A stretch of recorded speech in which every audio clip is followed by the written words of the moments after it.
it's Christy. Welcome back to my channel and welcome to day 19, the final day of my 2023 holiday card series. Today I'm going to be making a card using Waffle Flower's Under the Tree stamp set. So I've stamped those images out on Spectrum Noir Ultra Smooth Premium White cardstock with Lawn Fawn Jet Black ink, and I'm going to be coloring to match some pattern paper from the Die Cuts with a View Down the Chimney 6x6 pad. So I'm going to tear out the sheet that I want to use as my color inspiration and tuck that under my cardstock panel.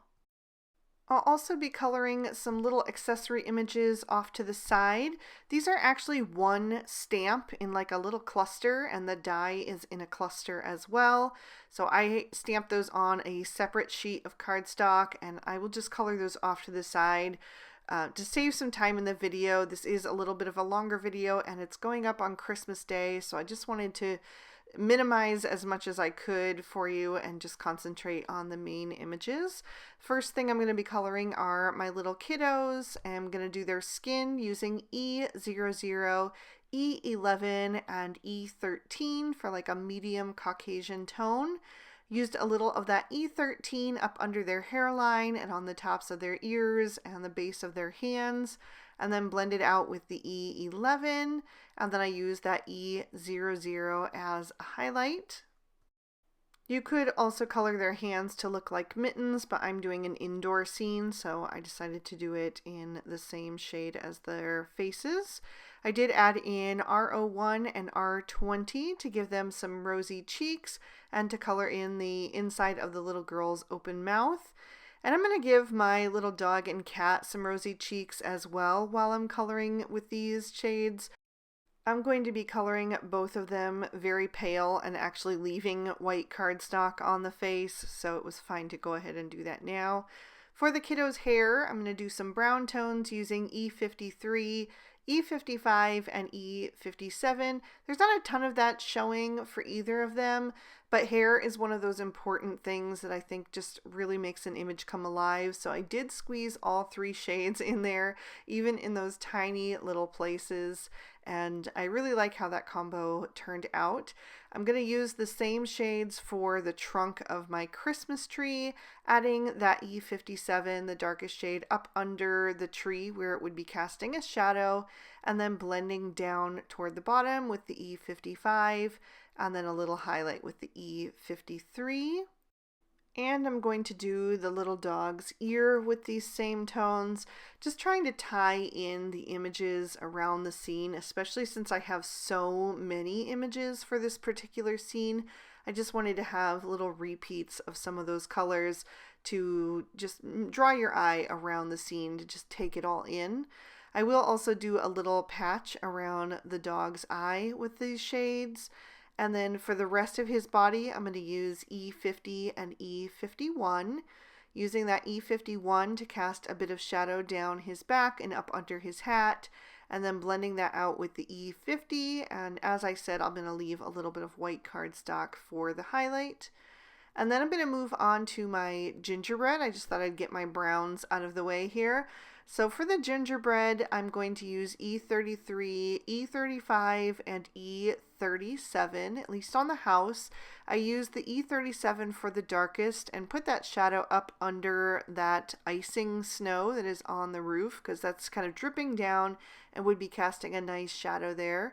And then I'm blending that out with the E35, and then I'll use the E33 for a little highlight right around the door and underneath the little circles, which are going to be gumdrops for my card. And then I started to use these same shades for my little gingerbread lady, and I realized that it was going to be a bit dark and we were going to lose a lot of her features in there. So I did save some room to add in a lighter shade. I'm going to bring in the E31 to finish her off. And then there are some gingerbread men in that little cluster image. I'm going to do him in those same shades as well. And I did add a little E31 into the house. And then I'm going to switch to some hot pinks. You can see in that pattern paper, there's kind of like a little tiny hot pink starburst right above that first pillow. That's the color that I'm pulling for this little girl here. I wanted these kiddos' outfits to resemble Jovi and Buddy the elf from the movie Elf. And so the little girl is getting a pink outfit. I'm using RV11, RV13, and RV14 for her hat and her little dress. My RV13 has always been a little bit leaky, so I take off the second cap a lot of times to just equalize the pressure in the barrel to keep it from leaking. So I went ahead and did that. I'm going to color in the little kitty Santa hat in these pink tones to match, just so I can have those little pops here and there like I mentioned. And I will do one of the gumdrops on my house. And then I also wanted to have this on some of my accessory images, so I'm going to do one of the gift wraps. I'm just doing every other stripe. I'm doing the wider stripes on this gift down at the bottom and placing my darkest shade down at the bottom of the gift and then having the highlight at the top. And then I'll grab my colorless blender and just push that little spot of pink in the white part of her hat back over the line. And then for my whites, I'm going to use E40, E41, and E42. And I'm just adding a little bit of that in the corners or the edges of all of the things that I want to be white. I want to keep the majority of it white so it still reads as white, but I definitely want to have a bit of contrast in those areas. So I'm just starting with that E42 and I'm kind of dotting the color in because I want it to look almost like that faux fur kind of edges that you see on the cuffs and hems of things at Christmas time. So that's what I'm doing, and then I'm blending that out with the E41, and I will also add in some of that E40, but like I said, I'm sticking close to the edges of everything and leaving plenty of white space there throughout all of those images that I want to be white. I will also use those shades to do that little snowflake that is in the center of the first pillow. I just used the E41 and the E40 for that because I wanted it to be very light and some of those areas were very thin. And then I also did the center diamond on the second pillow and the icing on my little gingerbread house, again only using the lightest two shades. And then I'm going to do my kitty with these tones as well. I used the E41 for the shadows, blended out with the E40, and left lots of white space so that it's just a little white kitty. For my red combo, I'm going to my favorite red combo, which is R24, R29, and R39. I'm going to do my little girl's stockings in red because Jovi wears red stockings with her pink dress at the end of the movie Elf. And then I'm also going to do the other stripes and the bow on my pink gift.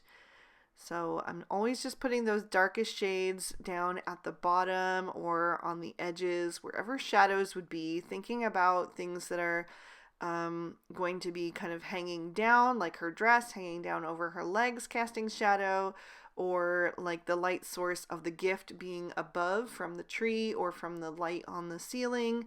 And so thinking about, where my light would be and then putting my shadows based on that. And so I'm going to do the gift wrap on this other little gift with the diagonal bows and do another one of my gumdrops on my house.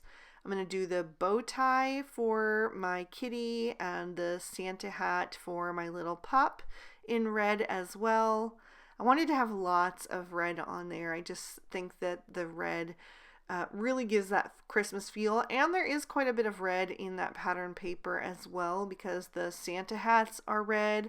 We also have some red flowers. We have red holly. We have candy canes in that pattern paper, and the little dots on the gingerbread men are red.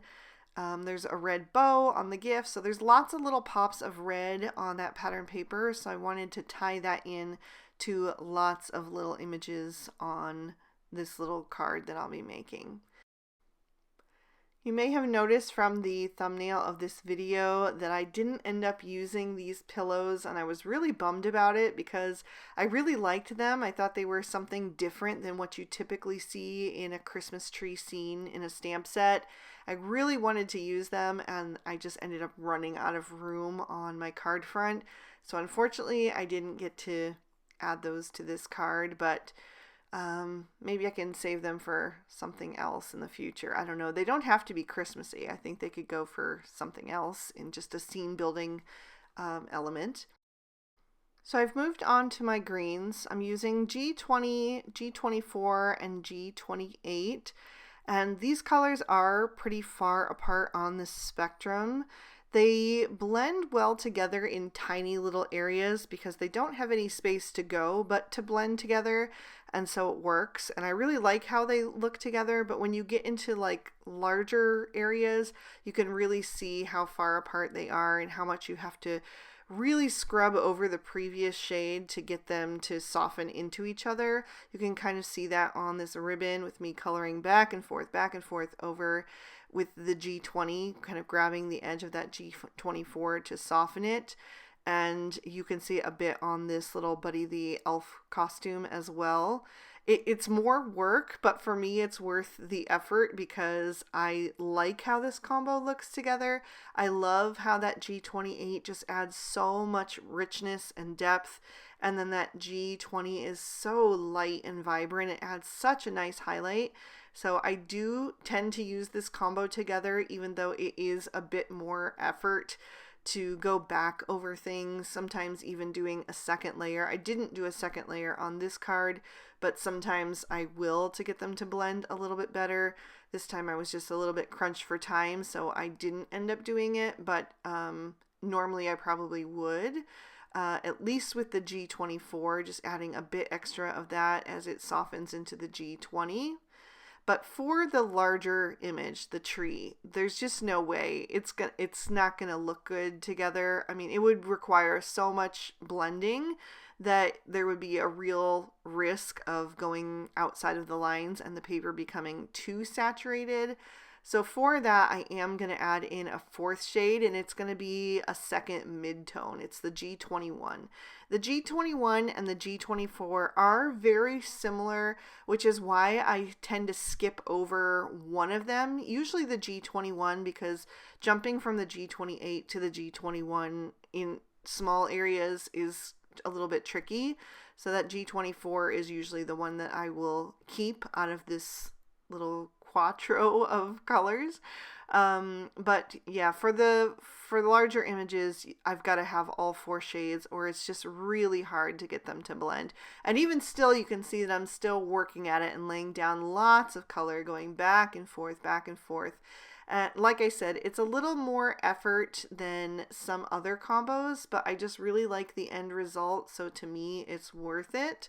So if you happen to be coloring with this combo and struggling to get it to blend, you know, don't lose heart. It's just a difficult combo to use sometimes, but if you just go back over things or let it dry and do a second layer after the effect, it can really, really help smooth things out. But I just really love that G20, like I said, mixed into this combo. I think it really adds a brightness and a lightness that you would miss if you skipped it and just used the darker three shades there.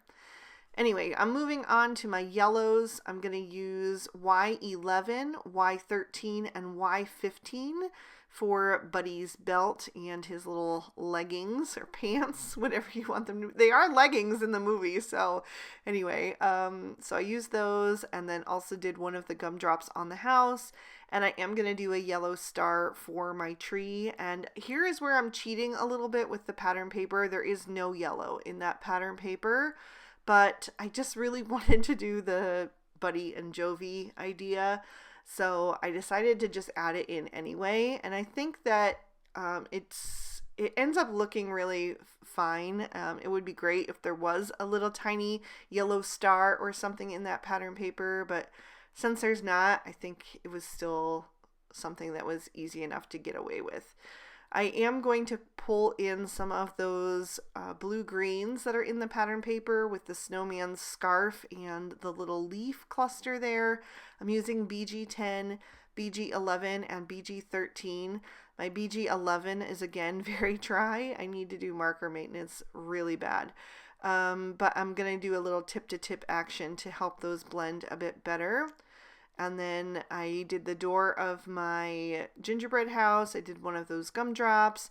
And I'm going to do that final pillow, just the outer parts of it, again with those same 3 shades. And then I realized I hadn't done the kids' boots, and I was going back and forth about what to do, if I should do them with just the BG10 and have them be white, if I should do black, but I didn't have any other black on the card, and in the end I just decided to go back to the colors I'd used for their hair, but just be a little bit more heavy-handed with the darker colors so it didn't look exactly the same. So I did them with E53, E55, and E57 for both. And that is going to finish up all of our coloring. I'm going to grab a black Sakura jelly roll pen and get that going off to the side and go over the eyes of my kiddos and my critters to make them bright and shiny, and then trim these images out with their matching dies. So next up I needed to work on my sentiment, but as you can see there is no sentiment in the Waffle Flower Under the Tree stamp set. So instead I pulled one from the Sunny Studio Inside Greetings Holiday, and I am going to heat emboss that onto a strip of Barn Red cardstock from Lawn Fawn. So I treated that with my Rabbit Hole Designs powder tool, and then I'm inking that up in Versamark ink, which is just a clear sticky ink that grips a hold of your embossing powder and holds it into place while you heat set it. So I'll coat that in some Lawn Fawn white embossing powder that I keep in this big tub because it is my most used powder. And I do get questions all the time about that little silica gel packet. It's just to keep the powder from clumping. I had one of my heat embossing powders from a different company go all clumpy on me once, and it had to be thrown away. You couldn't salvage it. It wouldn't work. So I've just kept that little silica packet inside this one ever since it is my most used, and I just don't want that to happen again. So I am going to pop a card base in my MISTI. It's Lawn Fawn Speckled Eggshell cardstock, and I'm stamping on the inside in Merman ink. And I'm doing the other little dog and cat from this stamp set, and then the sentiment is again from the Inside Greetings Holiday. I had a really hard time stamping out, especially the cat from this stamp set. It was a brand new image that I'd never used, and so I did try wiping it off with my Lawn Fawn stamp chamois, and eventually I did get it to ink up, but I had to apply a lot of pressure to get that one to connect. So I'm not sure if it was just user error or if that stamp was just a little bit wonky or something, but anyway. I am going to go back to my die cuts with a view down the chimney pattern paper pad and choose some more patterns to mix with my original print. I decided to go with this pink, white, and red candy cane stripe. And then I was kind of looking through, I thought maybe this blue with the pearlized dots might be nice. But I kind of wanted something just a little bit more bold. And so I ended up going with this darker aqua polka dot that had a little bit of a brighter color to it. I thought that kind of suited the coloring that I did on my images a little bit better. So those are the 3 that I was going to use. I kind of just looked through to see if there was anything else, but I decided to use these 3. The candy cane stripe is actually going to be my focal panel. I'm going to trim that down with the second largest of the large stitch rectangle stackables from Lawn Fawn, and I also cut down some light brown wood grain cardstock. And then the other 2 prints I trimmed out with the largest of the large stitch rectangle stackables. I'm going to glue the original print to cover my card base. It is an A2 standard size card, so 4 1/4 tall by 5 1/2 wide. And I'm just pinching those corners to make sure it's on there nice and straight. And then I'll add the little aqua dot print right across the center. And again, just make sure that the edges are lined up. And then I'm going to take that candy cane stripe and I trimmed down a piece of the barn red cardstock to be just slightly larger than that, just to add a little bit of a mat to that so that the pattern papers weren't kind of getting lost in each other. And then I cut down the wood grain cardstock as well to use as my floor. And I added some Scotch 3M foam tape to the back of that so I can pop it up and add some dimension to my card. So I'm just going to line that up and press it into place, and then I can bring in my images. I usually start with the tallest one first, which is going to be the Christmas tree. I wanted that to be over toward the left-hand side, with just a little bit of space on the left for a few extra images. I'm going to go ahead and add my gold star to the top right now so I can make sure that I have that placed how I want it. And then I'm going to take my kiddos and my critters and arrange them over on the right hand side. I'm not going to glue them down just yet, but I need them as placeholders to kind of figure out the arrangement of the rest of my images, especially since I couldn't lay everything out with my stamps like I usually do, because some of those smaller images were in that little cluster, so they couldn't really be arranged as I was kind of laying out the card idea. So I'm figuring out what is going to go where, and I did realize that those pillows were just too big. Now that my focal panel was trimmed down, there just wasn't enough space for them underneath the tree. And then still have the gifts, which, you know, the gifts are kind of necessary for a Christmas scene. Pillows aren't exactly necessary, although it would have been fun to add them too. But anyway, I opted for the gifts instead. So I arranged those over on the left-hand side. And then I wanted to have the little dog and cat playing with the gingerbread house. So in my mind, for this particular scene, it's not a real gingerbread house, but rather one of those little burrow toys that have the little characters that you stuff inside. My dog Gemma loves those. We have so many. We have a milk carton with cookies. We have a rainbow with unicorns. We have a little coral reef with seahorses. We have a banana with monkeys. We have a whole bunch of them. And I've also seen the gingerbread houses with the gingerbread men. So that's what I was kind of thinking for this little scene here. So once I figured out their placement, I could go ahead and add my kiddos. Although when I added my girl to the scene, I realized that I really needed to check that I still had room for my sentiment above her. So I wanted to get that on right away at the top right hand. So I'm just kind of figuring out my measurement, and then I'm going to grab my Cutter Bee Teflon coated scissors and trim that down so that it will be the right length. And it didn't quite get it straight the first time, so I just trimmed it down a little bit more, and then I slipped that down back behind her head. Now, unfortunately, her hat covered too much of the sentiment, I felt like, so I did have to peel her off, and she was really stuck down there. So I did have to kind of rip her up from the cardstock, but it's okay. She's going back in almost the same place, just a tiny bit lower on the scene. So everything was covered up again anyway.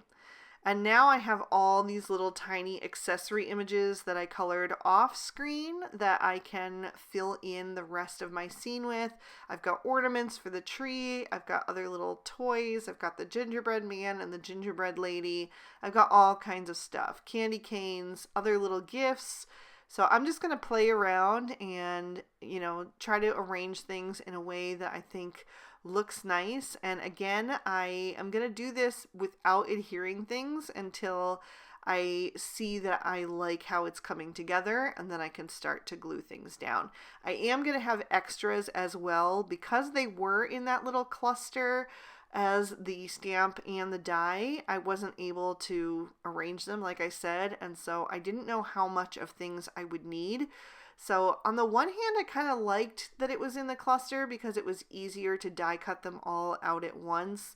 But on the other hand, it did make it kind of difficult to figure out the layout of this card and how much I would need of what and all of that. So I don't know. It's kind of a toss-up for me, but let me know in the comments what you think about that. I don't know. For me, it definitely has its positives and negatives. I will say it was so much more simple to just tape that one die into place rather than taping all those tiny little die cuts into place. Sometimes those could be a real pain to do that. So that was much easier. So I don't know. Anyway, I am going to just finish up laying these images out, and as I'm seeing that yes, this is how I want them to look, I can start to glue them into place. I decided to take 2 of the little dog bones and kind of cross them over each other on the far right hand side, and then I'm going to take the little cat's little fish toy, which I colored in bright colors so it would be clear that it was a toy and not a real fish, and I put that kind of in the pile over there. I'm going to take the little gingerbread man and gingerbread woman and add those as if the dog and cat have kind of pulled them out and they're just laying under the tree, because my dog Gemma, she always scatters those all over the house and I have to go around and pick them up at the end of the night. I really need to teach her to clean up her toys. I've seen other videos of dogs who do that and I think it would be really worthwhile. But yeah, I don't really mind doing it. So anyway. So I'm just decorating the tree with some of those bows and the ornaments and a couple of the candy canes as well.